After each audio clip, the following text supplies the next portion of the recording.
Samantala, dumating na ang ilan sa mga machine para sa darating na butuhan nitong Mayo 12, 2025 sa lugar ng Mindanao.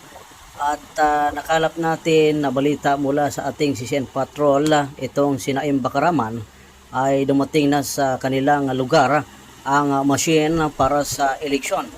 Itong nasa lugar ng barangay Sarang, Poblasyon Marugong, Lanao del Sur.